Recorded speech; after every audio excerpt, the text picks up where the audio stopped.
So I want to start with a little story. A couple of months ago, I'm walking my little dog, and the dog goes to the bathroom on the ground, on the grass. And a good person, I pick up the poo-poo from the ground, and I take it to the trash can. And on the trash can is a letter. It's a bill, looking like it's going to a credit card company. And I look at it, I said, this is weird. I open it. There's a check inside for $2,500 US. I said, that's weird. Why would somebody leave their check? I said, should I leave it here? No. Let me take the check. Let me look at who it's from. Okay, I see a name. I see a company. But I don't have a phone number. I don't have anything. So let me now go to the internet. Let me find the guy. Let me call the guy. I see a number. Is it his number? I don't know. Let me leave a message for him. Finally, about 2 hours, he calls me back. And I tell him, is this you? He said, oh my God, it's me. He said, I live maybe 2 hours from you. I sent this bill, the check, to my bank a week ago. How did it end up near your house? I said, I have no idea. I said, but if you'd like me to, I'll put a stamp on it. I'll put it in the mail for you, and that's it. He said, thank you so much. What can I do for you? I said, I don't know. Just be nice. Be kind to somebody else. Pay it forward. He said, okay, no problem. 2 months later, I'm doing a little research. He ends up being one of the most prominent attorneys in San Diego, where I'm from, that does patent and trademark law. Two things. I have a business idea that I want to get off the ground. I might need a patent attorney. My son, who's 17 years old, wants to have an internship. He can't find one because he's too young. I call the guy. I said, hey, you remember me? He said, yes, I remember you. I said, hey, I have a couple of favors to ask you. Number one, my son. He said, I'm happy to help your son. No problem, I'll give him an internship. Number two, I have a great business idea, but I don't want to pay a patent attorney. I want a partner. What do you think? He says, fine, I'll be your partner. So what is the moral of this story? I was able to find an amazing attorney to give my son an internship. I was able to find an amazing partner for my business, all because I gave a shit.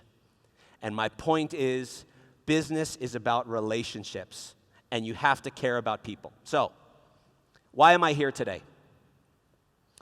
I'm not here to tell you how to brand. I'm not here to tell you to market. I'm not here to tell you about technology. I've had an amazing business life. And I'm here today to share my story with you. I'm here to brag to you. But I'm not going to brag about my successes. I'm going to brag about my failures. I'm going to brag about how I fell down, how I reached adversity in my life, and what I did. And hopefully, you'll have some fun, and you'll learn my story. You'll get a little bit of inspiration. So are you ready? Yes? All right. My name is Morri Chowaiki, and I was born in Mexico City. Si hablo español, poquito, pero no tan bueno. And I was born to a man and woman that came from the Middle East. They were immigrants. One came from Syria, one came from Iraq, but both Jewish. So they were already at a disadvantage. My father was an amazing, amazing entrepreneur. He lived all over the world. He had no education, but he was very successful in business. He lived in the Middle East. He lived in Philippines. He lived in Israel. He lived in Thailand. He lived in Mexico when I was born. And then when I was 3 years old, he had a heart attack, and they had to do surgery, and he ended up, because of the altitude of Mexico City, we went to Los Angeles, and that's where I grew up. And I grew up in Beverly Hills, 90210, in a house that was huge, 30,000 square feet, I don't know what that is in meters, right next to the Beverly Hills Hotel. I went to Beverly Hills High School. I had class with Monica Lewinsky, which was the one that slept with President Clinton.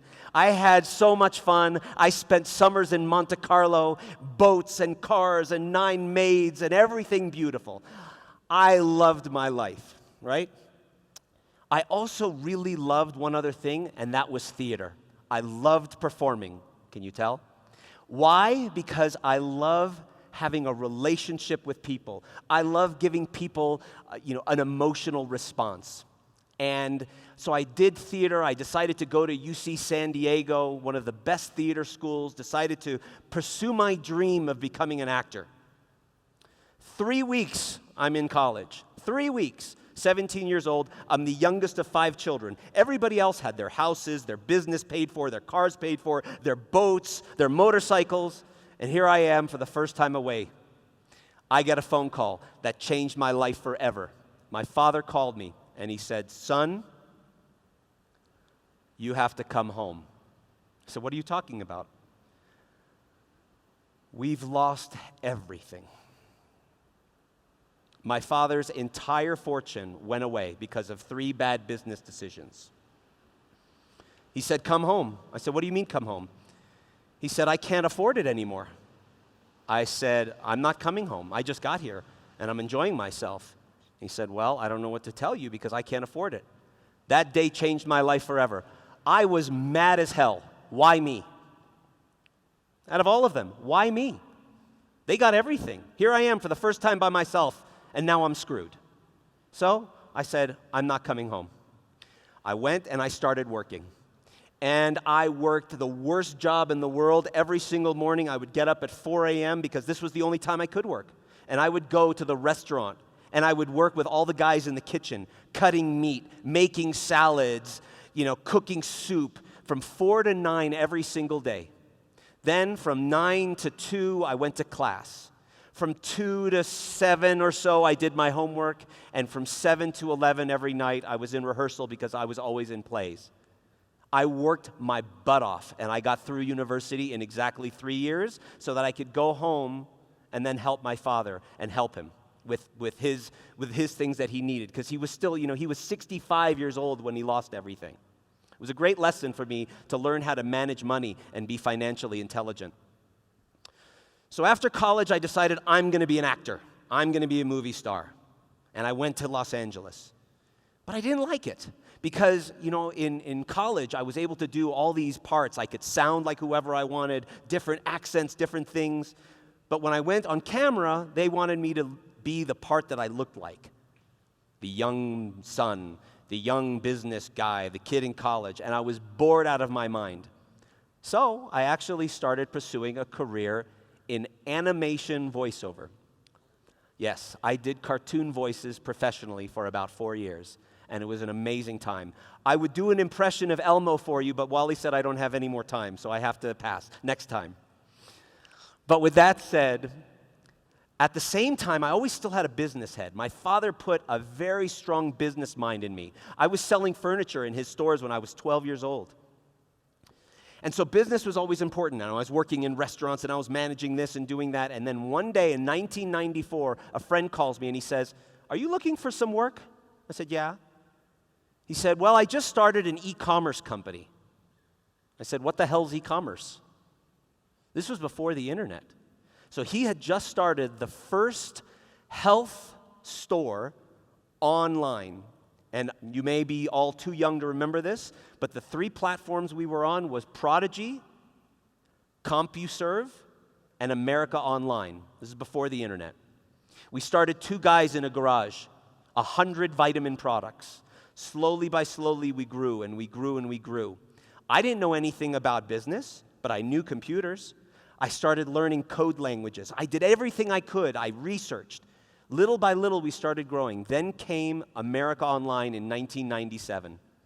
We were the 3rd store on America Online.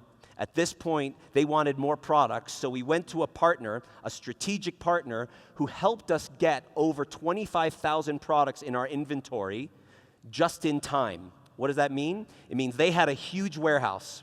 We put all their inventory on our site. Every day the customer would place an order. We would come in the morning. We would download the orders. And then whatever was ordered, we would call the distributor and we would say, "Okay, I need 1 of this and 3 of this and 4 of this," and so on. They would deliver it the next day, and then we would ship it out to the customer just in time. There was never any inventory on our shelves, so no liability. Then we started playing with gift baskets, nice baskets that had food and healthy things. And then America Online asked me, they said, "Would you be interested in being in our Christmas gift area?" I said, "Sure." So we created gift baskets for Christmas. But we didn't do healthy gift baskets. We did the naughty or nice basket. And in the basket was a little heart, and it had a little teddy bear, and a little bit of chocolate for your, and massage oil, and things like that. So we were averaging, with the vitamin business, about 70 orders a day. December 10th, 1998, I walk into the office. Guess how many orders we got that day? 950 orders. And that continued every single day for 2 weeks. We had to recreate our entire offering. We were holding up planes. We were doing everything we possibly could to make sure every customer got their order. We were making so much money on shipping. We were doing an amazing business. About 2 weeks later, a company called us and said, "We've been watching you, and we want to buy you." My partner and I looked at each other and said, "Here you go." And luckily, in 1999, before the e-commerce bust, we sold our company. From there, I went to work in big corporate America, pharma. I spent 10 years working with all the big retailers, selling them vitamins and pharmaceutical drugs. Walmart, Costco, Sam's Club, Walgreens, many retailers that you have here. After those 10 years, I spent another 8 years selling software. So, here I go from my own business to big, huge corporate America to then a software company. So I'm getting a lot of experience from all the different places. And the most important thing I did at every one of them is I learned. I kept on learning. I kept on asking questions. While I was selling my software, I had an idea. I'm Jewish.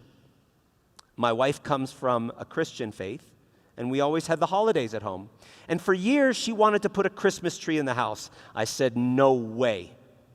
Well, men, happy wife, happy life. So after 10 years, I finally said, "Okay, but don't go crazy." She went out shopping. She comes back home. She said, "Stay in your office until I call you." Okay? I hear noises downstairs. I come downstairs, and on the table is a little tiny Christmas tree, 2 feet tall like this. And it has all these decorations all over it, blue and silver decorations, and happy Hanukkah, and dreidels, and menorahs, and presents.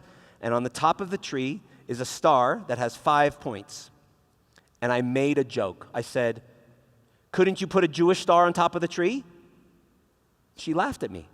And she said, "I couldn't find one. I looked." I said, "Come on, I'll find one." So I went looking. Didn't exist. Then I started looking at the market. And the market said that in the United States, 50% of Jewish people in the last 20 years married somebody of another faith. 90% of those people were Christian. Okay? There's 1 million homes in the U.S. that have a marriage like mine. So I went ahead and I found a partner. And I found an attorney and a graphic artist, and I said, "This is my idea. Do you want to join me?" They said yes. And I went ahead and I produced it.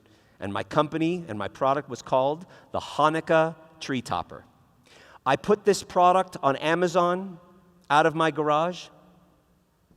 That first year, I sold over 30,000 units while working a full-time job. The next year, even more. The next year, even more. After about 3 years, I said, "You know what? This is kind of interesting." There was a show called Shark Tank. Anybody heard of this show, Shark Tank? So in 2013, I tried out for Shark Tank. Now here's about Shark Tank that you don't know. 50,000 people try out every year. 50,000 people. From the 50,000, they bring 1,000 in front of the producers. From the 1,000, they take 200 to film. And from the 200, only 80 get on television. So that means you only have an 80 out of 50,000 chance to be on Shark Tank if you try out. And I made it. And I'm standing there, and what they don't tell you is you walk down the aisle like this, and there are the sharks, and you stand there, and you have to wait until they say go. And you have to wait until they get the sound and the lights all perfect. And you're waiting there for 2 minutes, and here are 5 of the most successful people in business worth billions of dollars. And everything's in my head. I had no piece of paper. I had no presentation, nothing, all in my head. And they tell you, okay, wait for a few minutes until we get the lights and the sound right, and then go. But don't talk to the sharks, just look at them. Ladies and gentlemen, have you ever been so nervous that sweat from your underarms went to your shoes? That's what happened to me. But then they said, go. And I nailed it. Why? Because of how much I practiced. I practiced so much. I practiced that pitch hundreds of times. And I knew every single number in my head. Every single one. They asked, this one went out, this one went out, this one went out, this one went out. And at the end, there's Damon John, mi jefe. Now, I'm a nice Jewish boy from Los Angeles, California. He's the guy who started FUBU, F-U-B-U, the clothing brand for hip-hoppers. So he's African-American, he lives in New York. What's he going to want with me? I almost called my wife and said, get the car, we're finished. And then he said it. He said, there's something about you. He said, a lot of people don't know this about me, but my father left when I was 10 years old, and I was raised by my mother. And eventually, she had a Jewish boyfriend who became my stepfather. My business partners are also Jewish in FUBU that I've been very successful with. He did $6 billion in sales with that brand. And he said something that I'll never forget. He said, I don't invest in businesses. I invest in people. So I'm going to make you an offer. I took it like that. I didn't care what it was. I wanted to have a partnership. It was not about getting funding for a product. It was about finding a way to work together. Another great experience that happened with that product was there's a company that I sold it to. I don't know if you have them here in Colombia. That's called Bed Bath & Beyond. It's a huge store, thousands of stores in the U.S. They sell bed sheets and pillows and gifts and everything. I sold them my product. It went to 60 stores. We had a great first year, and they said, you know what? We want to put it in 120 stores and see what happens. They said, okay, after the second year, come back in and let's see how the business was, and we can talk about the future. I go in the conference room. I'm by myself. Meanwhile, I've been to many conference rooms before, but always for other companies. This time was the first time for me. I still remember that feeling. It was amazing. It was like a dream come true. The buyer walks in with her boss. She has her big stack of papers like this, and she looks at it, she goes, oh. It looks like you went from 60 to 500 stores, but you only increased by 70%. I'm thinking to myself, this meeting's over. What else is there to talk about? She just told me I failed. But then I thought about it. I said, wait a minute. I didn't go to 500 stores. We only increased to 120 stores. Am I crazy? Her boss is there. So in my head, I'm thinking, what do I do? Do I say something? Do I stop? If I'm wrong, I'm going to look like an idiot. And if I'm right, she's going to look like an idiot. What did I do? I said, can we please hold on a minute? I said, here's my issue. You said this, I said this, da-da-da. And she said, wait a minute, let me look. And she says, wow, you're right. So in fact, your business went to 100% more stores, but your business actually increased by 300%. Then they brought it into all stores, and it became a completely different story. Damon and I ended up licensing it. The story was, I went to his office at the Empire State Building the first time after I did the show. I didn't talk to him for about 2 months. And he said to me, let me ask you a question. Do you need the money? I said, no, I'm doing okay. I have other things. He says, good, because I'm not going to give you the money, and I'm not going to take equity in your business. But if you're willing to, I'll help you license your business out. Remember, I wanted to just be a part of his world, so I said, sure, whatever. And so within about a week, he licensed it out. He gave me access to his attorneys, his licensing agent, and he licensed my product out to the biggest Christmas wholesaler that there is in the United States. So for the last 7 years or so, I have a very hard job with this product. Every few months, I have to go to my mailbox and open it and pull out a check for doing nothing. Not a bad deal, huh? But it was his idea to license it. You know, one thing that's very important in business is you have to know when to send your baby off. You have to know when having a strategic partnership with somebody is going to help you even more. There's a saying in the States, OPM. Usually it means other people's money. But you know, it's not just money. It's other people's manufacturing, other people's mind power, other people's marketing, and other people's mistakes. That's why you're all here at WebCongress with people that are of the same mind as you. Partner together, because it's much better to have 20% of something huge than 100% of nothing. So, after Shark Tank and after we made the deal, I want to tell you a little story about how I became the right hand of one of the most successful people in business. It took about 2 years. I'm the only person in 10 years of Shark Tank history to ever be on both sides, to work for the shark. I learned with people like that, and people that you want to be like, and people that you want to have a business relationship with, is that you first have to form a friendship. A great business relationship and a great friendship only have one thing in different: a piece of paper. All of the people I do business with are my friends. So I did favors for him. I never asked for anything in return. When I felt I was getting a little annoying, I pulled back. I said, okay, have some space. And then one day, he's a keynote speaker like me. In fact, he was here at WebCongress 2 years ago. But he speaks for major organizations 3 times a week. And what happened was, I went with him to one of his presentations, and I was sitting in the audience just like that. And I saw thousands of people listening to his story, jumping up and down. He has music and a DJ and amazing things. And I think this one was Johnson & Johnson. But I saw something very strange. The front row was the chief executive officer, the chief marketing officer, the chief science officer, the chief information officer of one of the largest companies in the world. He's here, the DJ is in the back. Nobody's talking to them.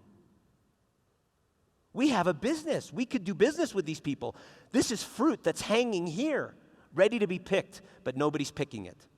And so I said to him, Damon, do you mind if I come with you to a few of these events? He said, what for? I said, I might be able to bring some business in. He says, I thought you sold Christmas products. I said, I do other things. And I said, I'd like to see if I can make some opportunities happen. He said, well, I don't like sales, He said, but fine. And I was working a full-time job. So I was doing this on the side, and my wife said to me, you're going to get fired. And I said, I don't care. When do you get a chance like this in life? And so for 6 months, I went on the road with him. 6 months later, he calls me, he says, sit down. This is exactly how the conversation went. He said, Morri, I don't understand you. Okay. He says, you annoy me. Okay. Then he says, but in the last 6 months, you have brought more business to my company than any of the 45 people for the last 45 years. So quit your job and get the heck over here. And that's how it all started. And that was 6 years ago today. And so what do I do now? I get the incredible pleasure of being in places like this. I get the pleasure of being backstage when they film Shark Tank, and then when they make a deal with somebody, I help them the way Damon helped me. I work with amazing celebrities like Catherine Zeta-Jones, like Carlos Santana, like Pitbull. I don't help them with talent, I help them in business. We sell $60 million a year with Carlos Santana of ladies' shoes. If you know who Catherine Zeta-Jones is, she's a very well-known actress. We do millions of dollars with her in home products. I have one of the best jobs in the world, and I love every second of it. And I'll tell you something too. That tree topper was the first business that I really did because it was fun, because it was passionate. So In addition, what I'm trying to do today is build my coaching, my consulting. I love working for Damon. I'm writing a book. It's called From the Treetop. And so I'm just loving life. And the very last thing I'm going to leave for you today is a little gift. I'm going to give you Damon's 5 shark points. If you can, write this down. S-H-A-R-K. Okay? S, set a goal. You can't hit a target that you can't see. When I went on Shark Tank, I didn't want funding for a product. I wanted to work with them. And that was my goal. And I didn't stop until it happened. I write my goals. I have 10 goals that I write down on a piece of paper. Some are health, some are business, some are family, some are faith. And I read them every single morning and every single night, because if you don't set your goals, somebody else will set them for you. H, do your homework. I prepared for that pitch on Shark Tank more than I've ever prepared for any other meeting in my life. I knew everything in my head. We go to presentations and we have a laptop and we have PowerPoint and we have the internet. What happens if somebody takes away the power? Are you ready? What happens if your stuff gets lost? Are you ready? Prepare. Have it in your head. Do your homework. Just like I did at that meeting where that buyer had the wrong information. I knew in my head we didn't go to that many stores, and it was because of that that my business flourished. A, amor. Success is not money. You know what money does? Money drives you to your problems in a brand new Lamborghini.